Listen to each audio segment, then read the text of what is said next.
नमस्कार, मैं हूं सौरभ शर्मा। बस अब से थोड़ी देर पहले प्रधानमंत्री नरेंद्र मोदी की आर्मी चीफ के साथ मुलाकात हुई और कुछ ही मिनटों पहले ही भारत ने 5000 किलोमीटर रेंज तक हमला करने वाली न्यूक्लियर केपेबल बैलिस्टिक मिसाइल अग्नि 5 का नाइट ट्रायल कामयाबी के साथ पूरा किया है। आज ही भारतीय वायुसेना और इंडियन आर्मी ने चीन की सीमा से सटे हुए इलाकों में एक बड़े स्केल पर वॉर एक्सरसाइज भी शुरू की है। क्या यह सब कुछ तय था या इन तीनों ही बातों का तवांग में हुए तनाव से कोई सीधा कनेक्शन है? नरेंद्र मोदी पर हमला करने वाले सवाल पूछ रहे हैं, प्रधानमंत्री क्या कर रहे हैं? प्रधानमंत्री चुप क्यों हैं? चीन पर टेंशन के बीच मोदी सरकार का एक जवाब रक्षा मंत्री की तरफ से आया और फिर खामोशी छा गई। मोदी विरोधी झुंड को यह खामोशी अच्छी नहीं लगी और सबने देश की सुरक्षा से जुड़े मुद्दे का तमाशा सा बना दिया। तो क्या मोदी सरकार वाकई कुछ नहीं कर रही है? क्या मोदी भी चुपचाप बैठे हुए हैं? एलएसी पर एयरफोर्स और आर्मी एक्टिव है। दिल्ली में मोदी क्या कर रहे हैं? नई दिल्ली में क्या क्या हुआ और लाइन ऑफ एक्चुअल कंट्रोल पर क्या हो रहा है? चीन के अंदर क्या चल रहा है? पाकिस्तान के अंदर क्या हलचल है? मोबाइल फोन पर आ रहे मैसेजेस पर बिल्कुल मत जाइए। सोशल मीडिया पर चल रही ट्रोल आर्मी के अटैक को ही हकीकत मत समझिए। सच्ची खबर क्या है, इस रिपोर्ट से समझिए। म्यूट मोदी। चुप क्यों हो मोदी? जवाब दो मोदी। कहां छिपे हो मोदी? बोलते क्यों नहीं हो मोदी?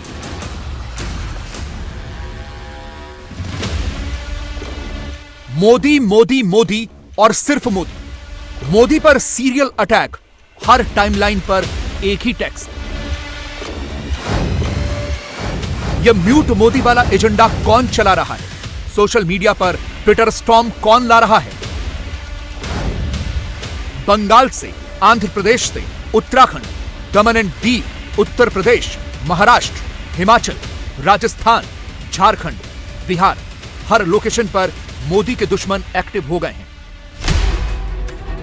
लड़ना चीन से था, लड़ अभी भी मोदी से ही रहे हैं। लाल आंख पर चाइनीज चश्मा ही पड़ रहे हैं। ये सरकार चीन को क्यों डरते हैं? आम जनता को सच बताओ। आज चीन हमारे जमीन के अंदर आके 14 या 15 किलोमीटर अतिक्रम करके हुए हमारे जमीन को कब्जा कर रखे हैं। मोदी जी क्यों डर रहे हैं? मोदी जी क्यों डर रहे हैं संसद को खड़े होकर बताने में? सवाल यह है कि मोदी के साथ नहीं, चीन के साथ खड़ा क्यों दिख रहा है देश का विपक्ष? भाईजान 72 घंटों से सुबह उठते ही या तो चीन चीन करने लगते हैं या मोदी का नाम जपने लगते हैं। एक ट्वीट में मोदी को गाली देते हैं, दूसरे ट्वीट में बड़ा सा इफ लगाकर पश्चिमी मीडिया को कोट करके देश की सेना पर सवाल खड़े करते हैं। फिर तीसरे ट्वीट में स्ट्रॉन्ग आर्मी वाला टेक्स्ट फिट करते हैं और अगली लाइन में वीक पीएम वाला ट्विस्ट देते हैं। मकसद सिर्फ एक है, मोदी को टारगेट करो, सियासी फायदा लो। तवांग नॉर्थ ईस्ट की जान है, देश का अभिमान है। लेकिन मोदी के दुश्मन तो ऐसे रिएक्ट कर रहे हैं जैसे तवांग पर चीन का कब्जा हो गया। देश के लोग हिंदुस्तानी फौज के साथ हैं, मोदी के साथ हैं, लेकिन म्यूट मोदी वाला एजेंडा चला रहा गैंग चाइनीज एजेंट जैसा व्यवहार कर रहा है। तवांग क्या कह रहा है? विपक्ष ये क्यों नहीं सुन रहा? ये क्यों नहीं बता रहा? बॉर्डर पे हम लोग का सैनिक लोग वहाँ बैठे हैं, इसलिए हम लोग को यहाँ कुछ भी तकलीफ नहीं है फिलहाल। जहाँ मोदी सरकार वहाँ से बीजेपी अच्छा हम लोग को सुरक्षित कर रहा है, इसलिए तवांग में तो बहुत ही अच्छा डेवलप हो रहा है। इंडियन आर्मी के लिए सपोर्ट करने के लिए तैयार है हम लोग। इंडियन के लिए भी और भी ज़्यादा। हमारे सैनिकों के कारण हम सुरक्षित हैं और हम हमेशा अपने आप को सुरक्षित महसूस करते हैं। देश हित से समझौता नहीं हो सकता, सियासत तो बिल्कुल नहीं। लेकिन मोदी विरोधी झुंड ने इस सेंसिटिव इशू को भी सियासी नफा नुकसान के तौर पर इस्तेमाल कर लिया। बुधवार रात 9 बजे अचानक ट्विटर पर म्यूट मोदी वाला कैंपेन शुरू हुआ। बंगाल कांग्रेस की टाइमलाइन देख लीजिए, आंध्र प्रदेश कांग्रेस का पोस्ट देख लीजिए, बुंदेलखंड कांग्रेस का ट्वीट पढ़ लीजिए, उत्तराखंड कांग्रेस ने क्या लिखा वो भी देख लीजिए। महाराष्ट्र कांग्रेस को ही ले लीजिए, हिमाचल प्रदेश कांग्रेस का पोस्ट पढ़िए, दिल्ली प्रदेश कांग्रेस का मैसेज देखिए, झारखंड कांग्रेस के हैंडल पर जो लिखा वो भी नोट कीजिए, बिहार कांग्रेस का ट्वीट देखिए, राजस्थान कांग्रेस का हैंडल चेक कीजिए। हर हैंडल पर चीन वाली एक जैसी ही स्क्रिप्ट लिखी गई, हर जगह म्यूट मोदी वाली पटकथा ही फिट की गई। क्या क्या नहीं कहा गया। झारखंड कांग्रेस ने मोदी को बुज़दिल कहा, मोदी देश को गुमराह कर रहे हैं, कांग्रेस के हैंडल से यह नैरेटिव चलाया। प्रधानमंत्री ने चीन के साथ सौदा किया, यह तक फैलाया गया। मोदी डर रहे हैं इसलिए बोल नहीं रहे, यही टेक्स्ट बार बार घुमाया गया। इस दौरान सिर्फ राजनीतिक हमले नहीं हुए, मोदी पर पर्सनल अटैक भी हुए। एक बार नहीं, बार बार हुए। बुधवार रात को भूमिका बांधी गई और गुरुवार सुबह कांग्रेस के नेताओं ने एक बार फिर मोदी विरोधी फ्रंट खोल दिया। हम पीओके कब्जा करेंगे, आक्साई चीन कब्जा करेंगे, ये करेंगे वो करेंगे, कश्मीर में आतंकवाद को खत्म कर देंगे, वादा तो किया था। ये सरकार चीन को क्यों डरते हैं? चीन से लड़ने के लिए अपना ताकत बढ़ाओ और आम जनता को सच बताओ कि आज चीन हमारे जमीन के अंदर आके 14 या 15 किलोमीटर अतिक्रम करके हुए हमारे जमीन को कब्जा कर रखे हैं। ये सारे गश्त लगाने के जो पेट्रोलिंग पॉइंट थे, सारे हमारे फौज को या आप गश्त लगाना बंद कर दिए हैं। ये चीनी फौज ने पैंगोंग झील में सेतु बना रहे हैं, डेपसांग और देमचौक में ये लोग अपना ठिकाना बना रहे हैं, शेल्टर बना रहे हैं। कांग्रेस के खिलाफ इल्जाम लगाने में कोई फायदा नहीं। अब लद्दाख से बरहोटी, उससे चुमार, देपसांग, देमचौक, सिक्किम, डोकलाम, अभी आ गया तवांग। हम सबको इसमें जरूर गहन ध्यान देना पड़ेगा। जंग की बात छोड़ी दो, एक झड़प के मुद्दे पे बोलने का मौका न देते हैं। इनको चीन बहाना है, ये इनके पास कोई मुद्दा नहीं है। ये भूल गए कि इनके वक्त में इनके जो आका काका जो जन शुरू से थे, जिन्होंने चीन का यह जो आज स्थिति पैदा हुआ है, ये किसने पैदा किया? ये स्थिति किसकी पैदाइश है? देश के अंदर इस प्रकार से जहाँ कोई बॉर्डर नहीं, कोई सुरक्षा नहीं, चीन के लोगों ने किस प्रकार से हमें उस समय पीछे किया था, ये भूल गए। ये तो हमारी सरकार है कि हमने मजबूत पूरी तरह से भारत की सुरक्षा पर कोई आंच नहीं आ सकता है। कोई आंख दिखाएगा तो उसका आंख भी निकालने की क्षमता हमारे अंदर है। ये है नरेंद्र मोदी की सरकार। मुझे लग रहा है कि ये चूंकि ये चीनी चश्मा पहने हुए और ये पूरा कहते हैं ना कि विलायती दूध खा करके ये लोग पैदा हुए हैं। ये पार्टी विलायती दूध के द्वारा चल रहा है। इनको तो कह रहे हैं कि मोदी जी की और सरकार की आंखों पे चीन का लाल चश्मा चढ़ा हुआ है। अरे भाई, ये तो विदेशी चश्मा ये लोग पहनते हैं, इनको पूछिए ना। हम तो स्वदेशी और आत्मनिर्भर भारत की ओर हम आगे बढ़ रहे हैं। ये विदेशी चश्मा ये चीन का हो या इटली का हो, ये उनसे पूछिए कि इटली और चीन का चश्मा कैसे वो पहन करके और सारा चीज़ उनको वही दिखाई पड़ रहा है। तो जरा स्वदेशी चश्मा पहने तब भारत का चीज़ दिखाई पड़ेगा। एलएसी पर फिलहाल शांति है, तो क्या इसीलिए मोदी विरोधी झुंड अशांत है? क्या जो मोदी के विरुद्ध हैं वही युद्ध कर रहे हैं? मोदी चुप हैं, इसका मतलब यह बिल्कुल नहीं है कि वो कुछ नहीं कर रहे।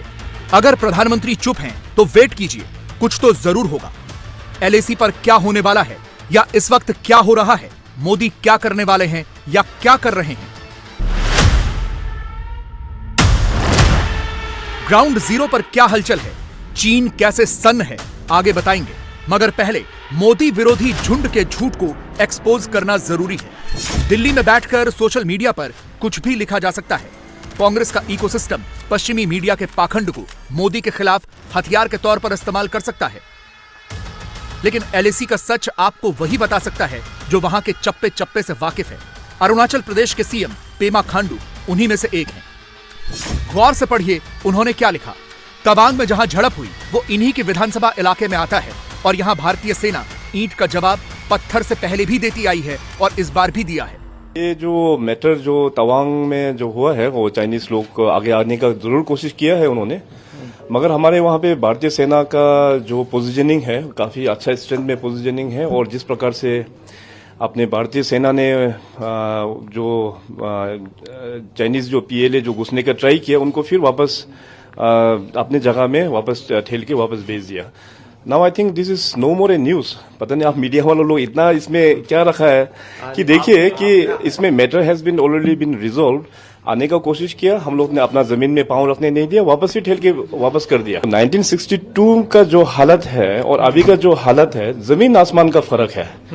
1962 में सेना का तैयारी या सेना का इस प्रकार से वहां पे पोजीशनिंग करना और इंफ्रास्ट्रक्चर्स का अगर देखा जाए तो जमीन आसमान का पूरा फर्क हो चुका है। इसलिए मैं बार बार बोल रहा हूं कि ये अभी सिचुएशन जो है 1962 से हम लोग तुलना कर नहीं सकते। देखिए कि हम लोग का जो स्ट्रेटेजी है कि अपना बॉर्डर एरिया को हम लोग डेवलपमेंट करना है, अपना लोगों को सेफगार्ड करना है। ये सब मोदी के फ्री हैंड की वजह से हुआ है। तवांग में जब चीनियों पर लठ बरसते हैं तो हड़कंप चीन से लेकर पाकिस्तान तक मचता है।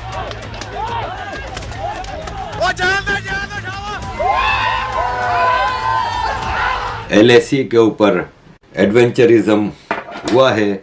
मुझे यकीन है कि आप सब ने वो वीडियोस देखी होंगी जिसमें भारत के फौजियों ने डंडे मार मार के चाइनीज़ फौजियों को भगाया और वो एक दूसरे के ऊपर चढ़ के वापस भागे। चाइनीज़ फौजियों को कितना मारा है, और जाहिर है वहाँ पे भारत और चाइना का एग्रीमेंट है कि फायर आर्म्स इस्तेमाल नहीं होंगे, तो इसलिए डंडों से वहाँ पे भारतीय फौजियों ने बढ़ बढ़ के जो मारा है। और मैं उसमें ये देख रहा था कि आप भारत की फौज का जुनून देखें, जोश देखें, और चाइनीज़ फौजियों का डर देखें कि वो भाग रहे हैं एक दूसरे के ऊपर चढ़ के, और भारत के फौजियों का बस नहीं चलता था यार को उनका कचूमर बना देते।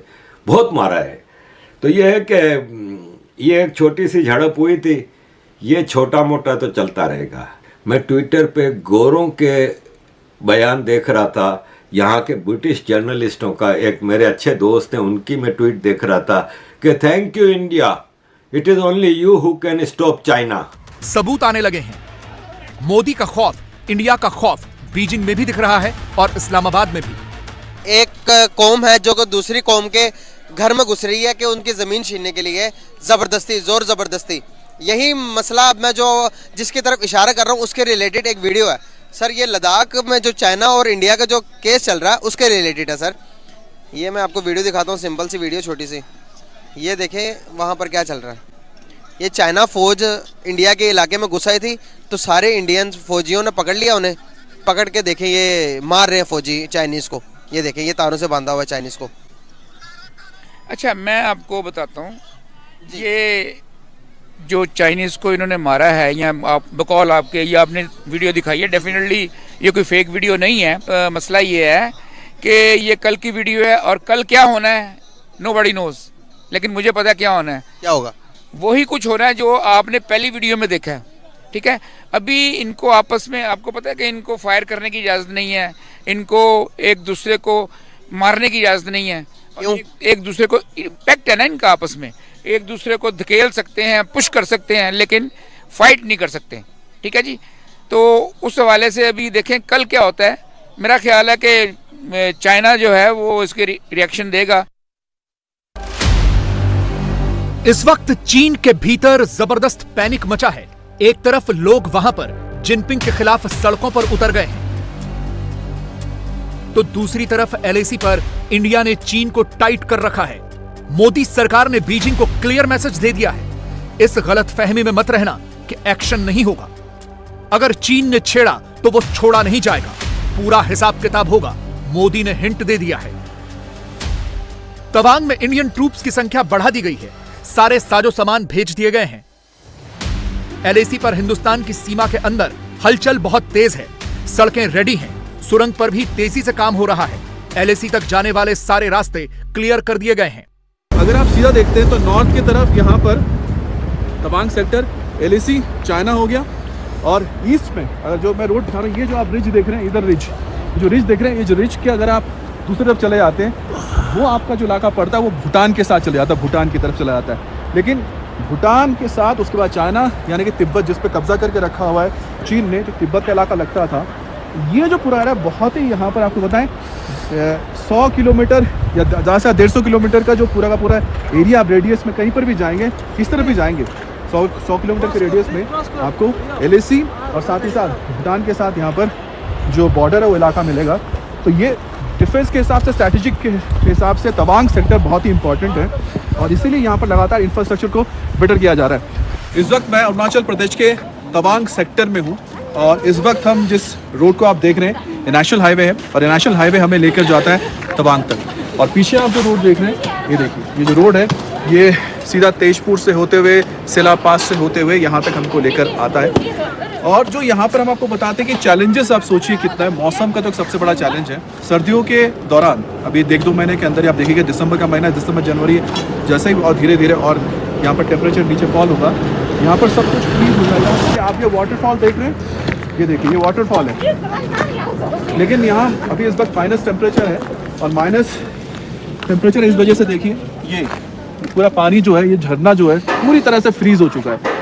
जो रोड है, क्योंकि ये स्ट्रैटेजिकली बहुत इंपॉर्टेंट रोड है, तवांग तक आपको लेके जाता है। पर जो महिलाएं काम कर रही हैं, इनके पीठ पे देखिए जो इनका बच्चा है, उन्होंने बच्चे को पीछे रखा हुआ है और यहाँ पर इनको काम करने में काफ़ी दिक्कत आती है, लेकिन उसके बावजूद ये देखिए कितना मुस्कुरा रहे हैं, काम कर रहे हैं। और यहाँ पर आपको महिलाएं बहुत दिखेंगी जो यहाँ लगातार काम करते रहते हैं और जो ये हाईवे है, इस हाईवे को 12 महीने ओपन रखने की लगातार कोशिश करते रहते हैं। ये टनल अगर बन रहा है तो दिक्कत हो रही है चीन को, इसलिए चीन लगातार कोशिश करता है कि वो घुसपैठ करने की कोशिश करता है, तो कहीं ना कहीं उलझाने की कोशिश करता है भारत को, क्योंकि उसको डर है कि जिस तरह से हमारे यहाँ के इंजीनियर्स, हमारे BROs रोड इंफ्रास्ट्रक्चर तैयार करिए, जिस तरह से जो सरकार है, गवर्नमेंट ऑफ इंडिया और प्राइम मिनिस्टर मोदी जो लगातार जिनकी नज़र है कि बॉर्डर इलाकों को आप मजबूत कीजिए, वो इंफ्रास्ट्रक्चर लेके आइए, वो कहीं ना कहीं चीन को बहुत परेशान कर रहा है कि उसको लगता है कि भारत जितना मजबूत होगा इंफ्रास्ट्रक्चर के साथ, बॉर्डर पर उसके जवान और ज़्यादा मजबूत होंगे और चीन के लिए दिक्कत पैदा हो जाएगी। लेकिन आपको बता दें कि ये जो इंफ्रास्ट्रक्चर है रुकेगा नहीं, लद्दाख में भी लगातार इंफ्रास्ट्रक्चर तैयार हो रहा है, यहाँ पर भी तैयार हो रहा है। हम जब आगे और जाएंगे तवांग की तरफ तो आप समझ पाएंगे कि कितना यहाँ पर डेवलप। चीन की हरकतें ही सड़क छाप गुंडे की तरह हैं। वो गली का गुंडा बनकर कई देशों पर कब्जा कर चुका है। 6 देशों की 41 लाख स्क्वायर किलोमीटर से ज्यादा जमीन पर चीन का कब्जा है। यह उसकी कुल जमीन का 43% है। चीन के नक्शे में 6 देश, पूर्वी तुर्कमेनिस्तान, तिब्बत, इनर मंगोलिया या दक्षिणी मंगोलिया, ताइवान, हांगकांग और मकाऊ देखे ही होंगे। ये वो देश हैं जिन पर चीन ने कब्जा किया हुआ है या इन्हें वो अपना हिस्सा बताता है। चीन अरुणाचल प्रदेश के 90,000 स्क्वायर किलोमीटर के हिस्से पर अपनी दावेदारी करता है। लद्दाख का करीब 38,000 स्क्वायर किलोमीटर का हिस्सा चीन के कब्जे में है।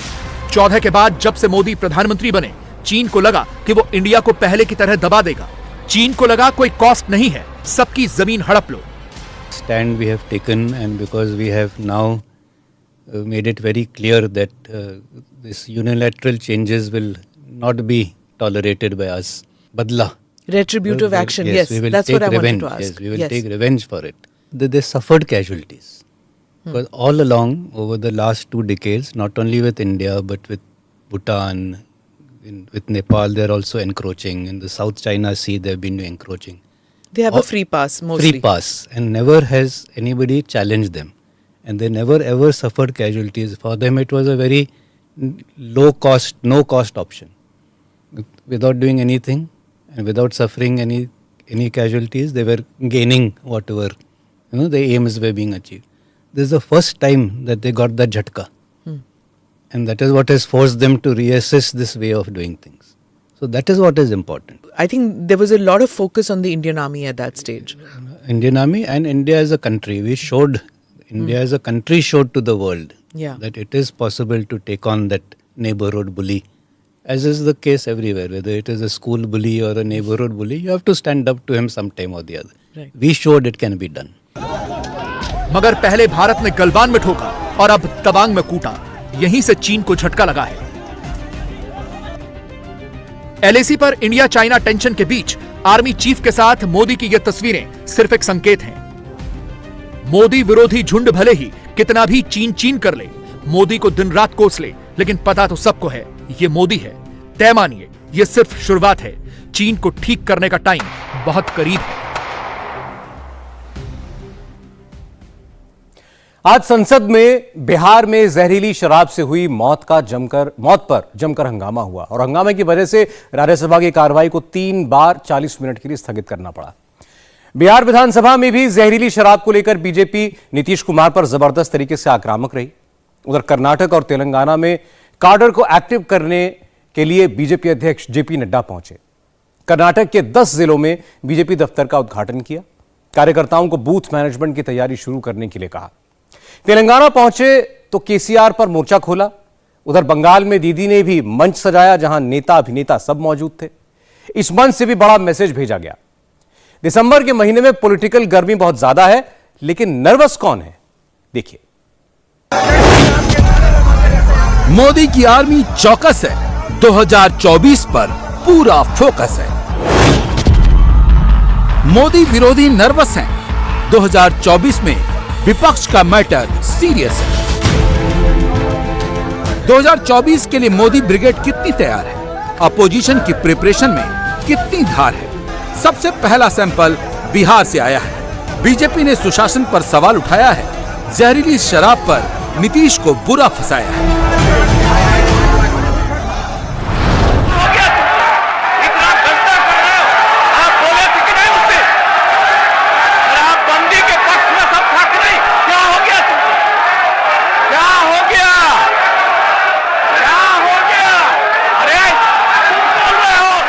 जहरीली शराब से तो शुरू से लोग मरते हैं और देश भर में मरते हैं। यहाँ जितना जहरीली, जब शराब बंदी नहीं थी तब भी जहरीली शराब से यहाँ भी मरते थे, लेकिन अन्य, एक मिनट जान लीजिए, अन्य राज्यों में भी बहुत भारी संख्या में लोग जहरीली शराब से मरते। पिछली बार भी याद है ना, जहरीली शराब से मर गया तो कोई कहा कि इनको मिलना चाहिए कंपल्सन के। वाह, जो शराब पिएगा वो तो मरेगा ही। ये तो उदाहरण ही सामने है कि पियोगे तो मरोगे, यही तो बात है। तो इसीलिए अब इसके बारे में तो दुख प्रकट करना चाहिए और उन जगहों पर जा करके समझाना चाहिए। बिहार के छपरा में जहरीली शराब पीने से 39 लोगों की मौत हो चुकी है। अस्पताल में लोग भर्ती हैं, जिंदगी और मौत की जंग लड़ रहे हैं। जिनकी बचने की उम्मीद है, उनकी आंखों की रोशनी जाने का खतरा है। सवाल इस बात का है कि जब बिहार में पूरी तरह से शराब बंद थी तो जहरीली शराब आई कहां से? कौन ला रहा है जहरीली शराब? नीतीश की पुलिस क्या कर रही है? बीजेपी कह रही है नीतीश की पुलिस ही शराब बेच रही है।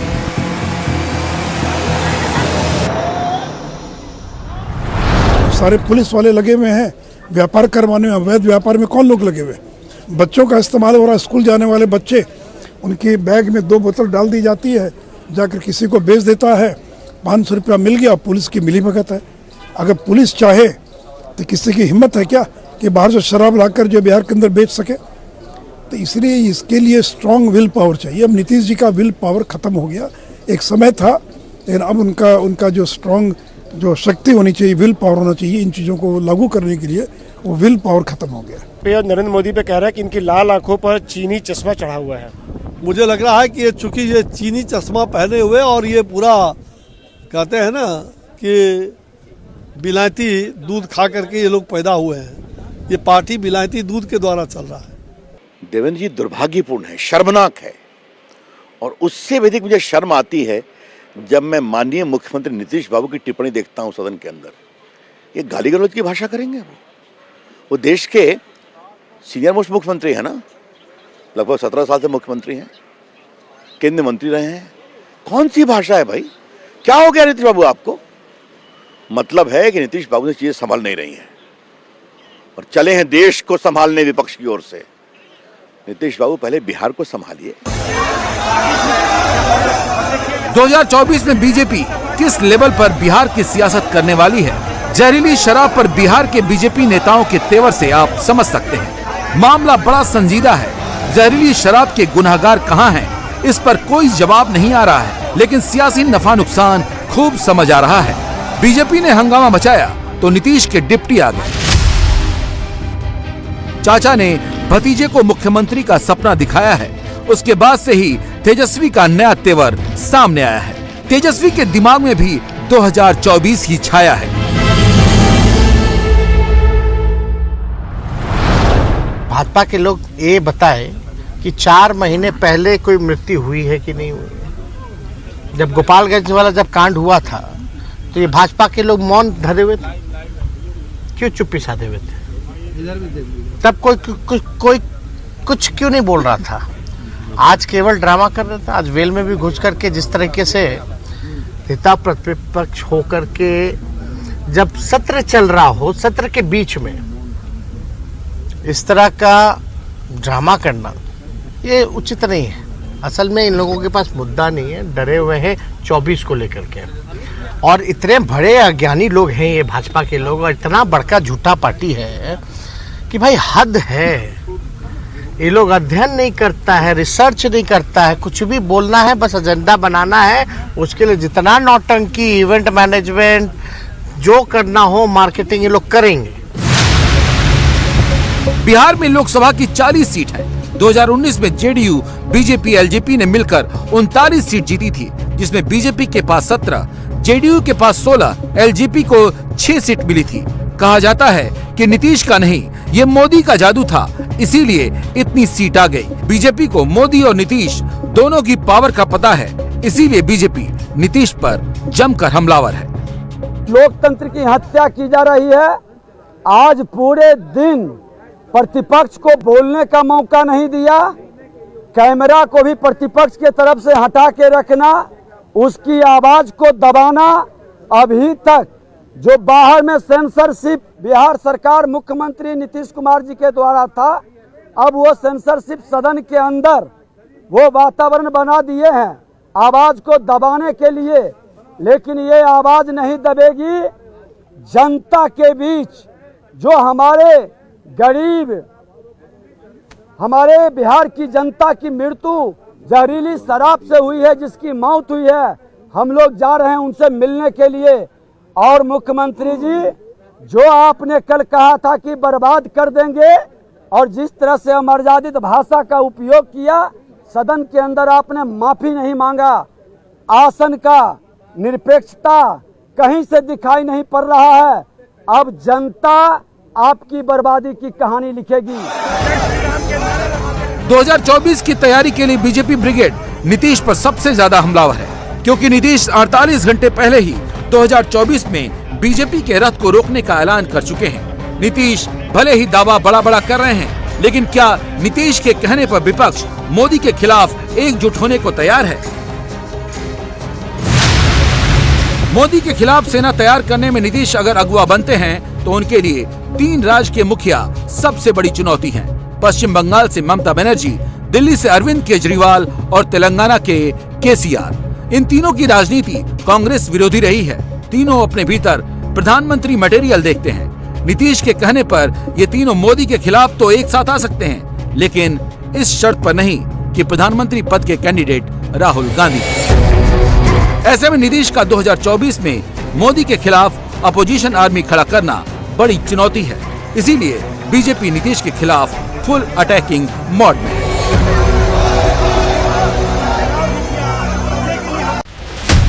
– 2024 में किसकी कितनी तैयारी, इसका दूसरा सैंपल कर्नाटक और तेलंगाना से आया। मोदी की आर्मी इन दोनों स्टेट में एक्टिव हो गई है। बीजेपी अध्यक्ष जेपी नड्डा दोनों स्टेट के दौरे पर हैं। कर्नाटक में सूबे को बचाने की दरकार है और 28 लोकसभा सीट का सवाल है। विरोधी अभी रणनीति बना ही रहे हैं, जबकि मोदी ब्रिगेड मैदान में उतर गई है। जेपी नड्डा ने कोप्पल टाउन में कर्नाटक के 10 जिलों में बनाए गए बीजेपी दफ्तर का उद्घाटन किया। यादगीर और कलबुर्गी जिले में मार्च तक ये दफ्तर बनकर तैयार हो जाएंगे। जिन 10 जिलों में ऑफिस बनाए गए हैं, उसमें ज्यादातर जिले हैदराबाद कर्नाटक रीजन में आते हैं। मुंबई कर्नाटक और ओल्ड मैसूर रीजन में भी जिला स्तर पर पार्टी कार्यालय खोले गए हैं। मार्च महीने के बाद इन्हीं दफ्तरों में बीजेपी चुनाव का काम करेगी।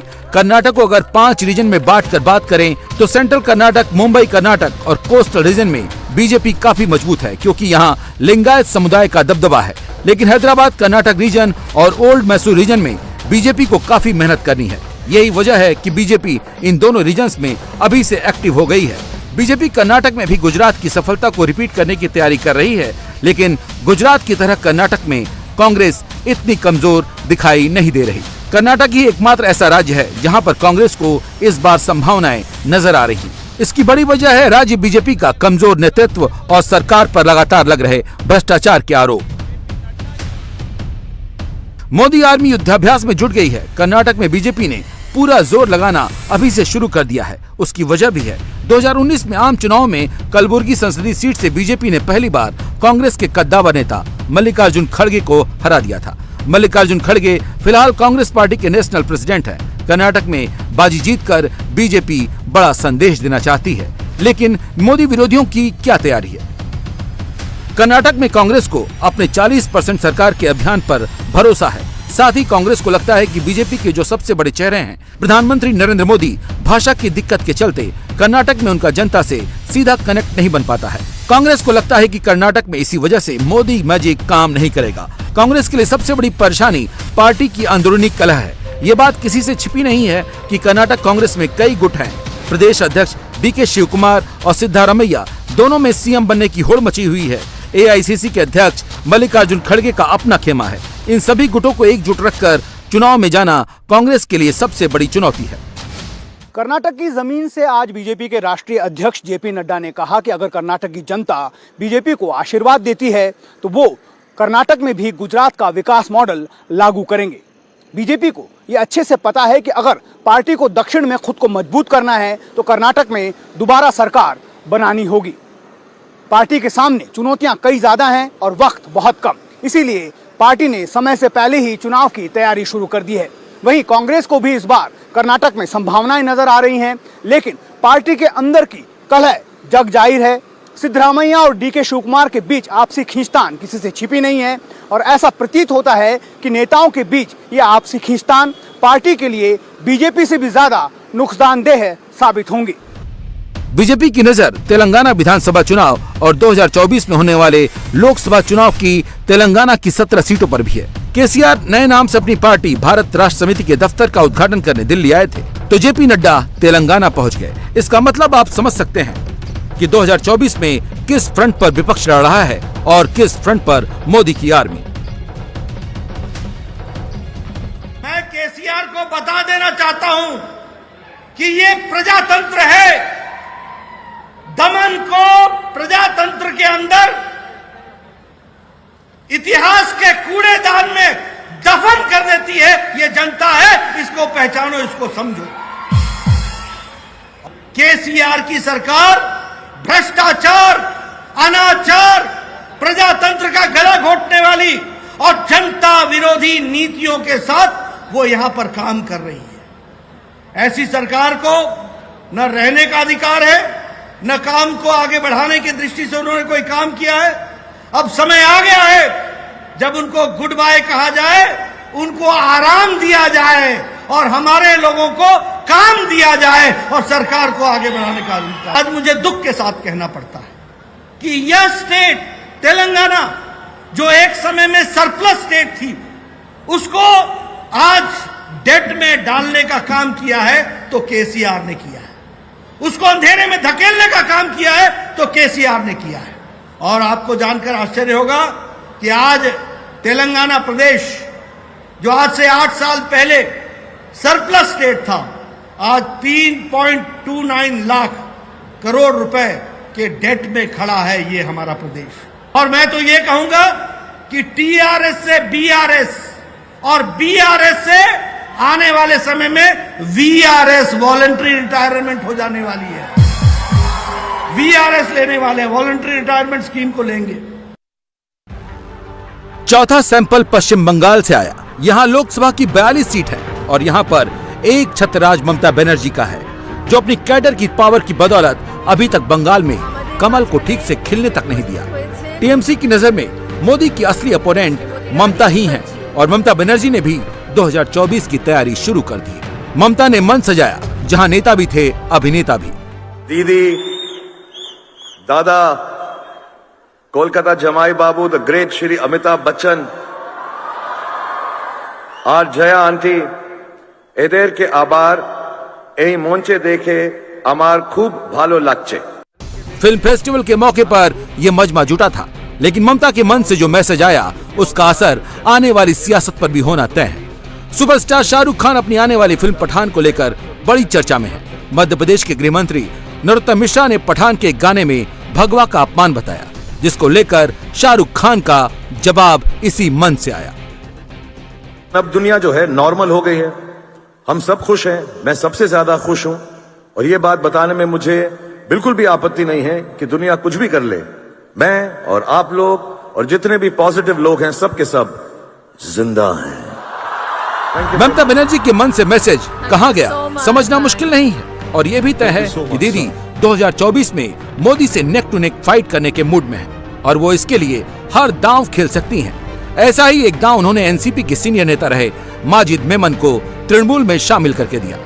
आने वाले 2024 के लिए लोकसभा के चुनाव के लिए तैयारियां करने के लिए हमारे पास 1.25 साल का वक्त है और हमें विश्वास है कि जिस प्रकार से पर्टिकुलरली टीएमसी ने जो अपनी ताकत दिखाई है, आई salute the leader of this party Trinamool Congress, the tigress who roared in such a manner that her voice was heard not just within West Bengal but almost in the length and width of the whole of country. मुझे विश्वास है कि जिस शक्ति के साथ हमारी नेता ने इन लोगों को वेस्ट बंगाल में जो बताया है वो आने वाले दिनों में 2024 में हम लोकसभा के लिए भी एक साथ जुट करके बताएंगे। इंडिया टीवी हर वक्त हर जगह डाउनलोड करने के लिए सर्च करें India TV news Google play store या ऐप स्टोर पर।